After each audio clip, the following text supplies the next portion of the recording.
एक दिन की बात है, आरोही सुबह पार्क में टहलते हुए जा रही थी, तभी उसे एक रोती हुई बच्ची मिली। आरोही ने उससे रोने का कारण पूछा तो लड़की ने बताया कि वह जिस गुड़िया से खेल रही थी वह इसी पार्क में कहीं खो गई है। आरोही ने उस बच्ची को उसकी गुड़िया ढूंढ लाने का आश्वासन दिया, जिससे वह बच्ची चुप हो गई। आरोही ने गुड़िया ढूंढने के लिए समय मांगी और फिर दूसरे दिन गुड़िया लाने का वादा करके वहां से चली गई, पर गुड़िया न तो आरोही को मिली और न ही उस बच्ची को। आरोही ने गुड़िया की तरफ से एक काल्पनिक पत्र उस बच्ची को लिखी और जब वह बच्ची पार्क में गुड़िया पाने की आशा में आई तो आरोही ने वह पत्र उस बच्ची को पढ़कर सुनाया।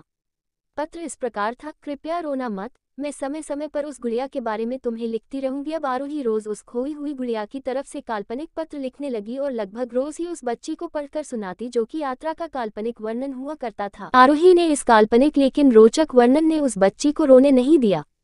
वह खुशी खुशी अपनी गुड़िया की घुमक्कड़ी के किस्से सुनाने लगी। अब वह खुश रहने लगी, बस तुम रोना मत।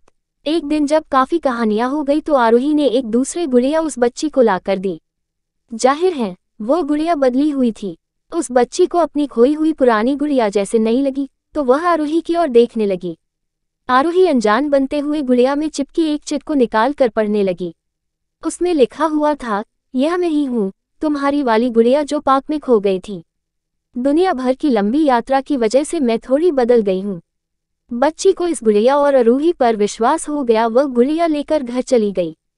वर्षों बाद जब वह बच्ची बड़ी हो गई तो एक दिन वह अपनी अलमारी में कुछ ढूंढ रही थी तो उसका ध्यान उसी गुड़िया पर गया जो आरोही ने उसे दी थी। बचपन की बातें याद करके वह हंसने लगी। उसे सब समझ आ चुका था कि आरोही ने कैसे उसका मन रखा। उसे उस गुड़िया पर फिर प्यार आने लगा। वह उसे बड़े गौर से देखने लगी।